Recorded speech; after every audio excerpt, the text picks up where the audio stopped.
मंदिर बने ही हुए हैं शिव के, शिवालय, लेकिन दुनिया में भी जहां जहां खुदाइयां हुई हैं सबसे जास्ती मूर्तियां लिंग मूर्तियां ही मिली हैं। तो उसके पार्ट की यादगार है लिंग मूर्ति, ऊंचे ते ऊंचा पार्ट, ऊंची ते ऊंचा पार्ट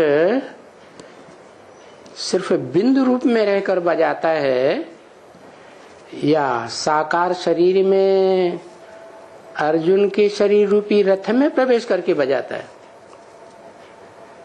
तो जिस रथ में प्रवेश करके बजाता है और वो रथधारी आत्मा मूर्तिमान होती है, चैतन्य मूर्ति, उसे शंकर भी कहा जाता है। तो वो शंकर वाली ही आत्मा जो पहले कलयुग के अंत में नर रूप में, मनुष्य रूप में पुरुषार्थी का पार्ट बजाती है, ज्ञानी बनने का, योगी बनने का पुरुषार्थ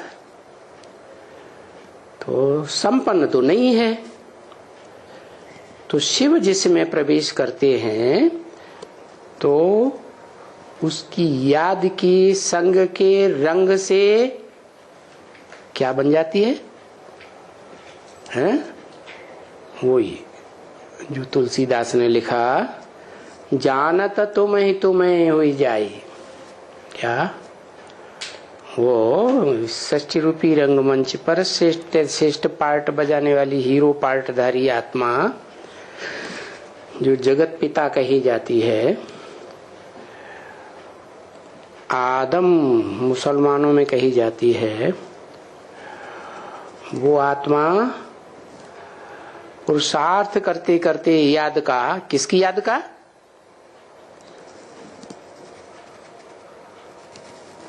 आत्माओं के बाप की याद का। क्योंकि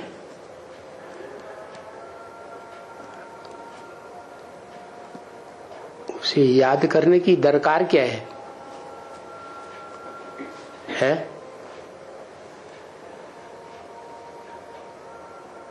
किसी से प्राप्ति हुई है तभी तो कोई याद करता है, और याद तब करेगा जब पहचानेगा, है? तो वो सुप्रीम सोल आत्माओं का बाप ही आकर पहचान देता है उसमें प्रवेश करके। क्या कि तुम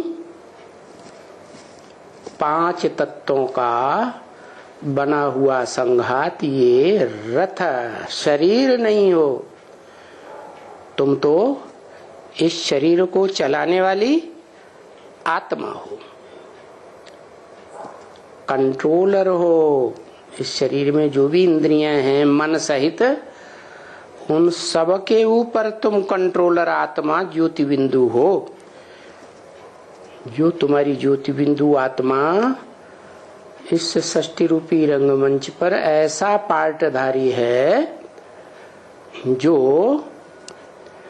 जन्म जन्मांतर जितने जितने जन्म लेती है रंगमंच पर पार्ट बजाने के लिए, उतने उतने प्रकार के चोले दाने शरीर धारण करती जाती है। रंगमंच पर एक्टर आते हैं ना, तो कोई 2 तरह का पार्ट बजाते, कोई 4 तरह का पार्ट बजाते, कोई एक ही तरह का पार्ट बजाता। तो जो ज्यादा से ज्यादा जन्म लेने वाली आत्मा है, इस षष्ठी रूपी रंगमंच पर ऑलराउंड पार्ट बजाने वाली आत्मा है, उसको आके परिचय दिया कि तुम ज्योति बिंदु आत्मा हो। अब ये बात तो बहुत जन्मों से भूली हुई है। गीता में कहा ना, बहुनि में व्यतीतानि जन्मानि तब चार्जुन। हे अर्जुन, मेरे और तुम्हारे अनेक जन्म बीत चुके हैं। ये किसने कहा? शिव ने कहा। लेकिन वो तो इस सृष्टि पर जन्म लेता ही नहीं, सिर्फ कल्प में एक बार आता है, तो वो तो कल्प की बात हो गई। लेकिन जिसमें प्रवेश करता है उसके द्वारा, एक व्यक्तित्व के द्वारा बोलता है, भगवान भगवती का रूप जिसको मिलता है, टाइटल मिल जाता है, उसके द्वारा बोलता है कि मेरे और तुम्हारे, तुम्हारे माने कोई अर्जुन एक की बात नहीं है ज्ञान धन का अर्जन करने वाले और ज्ञान धन के आधार पर जन्म जन्मांतर की जीवन मुक्ति भोगने वाले, जीवन में रह करके सुख भोगने वाले अनेक हैं नंबरवार अर्जुन। क्या? तो उन सभी अर्जुनों के लिए ये बात बोली कि मेरे और तुम्हारे बहुत जन्म व्यतीत हो चुके हैं, माने एक ही कल्प में बहुत जन्म व्यतीत हो चुके हैं।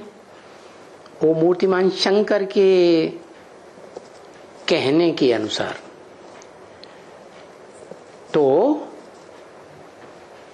उनको तू नहीं जानता है, मैं जानता हूं। इसका मतलब निराकार तो कल्प की बात बोली, और जिस साकार में प्रवेश करता है उसको आप समान बनाता है, ज्योति बिंदु बना देता है, स्मृति पक्की होने लगती है ज्योति बिंदु की, तो वो आत्मा भी कहती है कब? जब ज्योति बिंदु की याद में स्थिर हो जाती है और पक्का निश्चय हो जाता है कि षष्ठी रूपी रंगमंच पर मेरा ऊंचे से ऊंचा नारायण का पार्ट है। क्या? इसका मतलब एक नारायण नहीं है,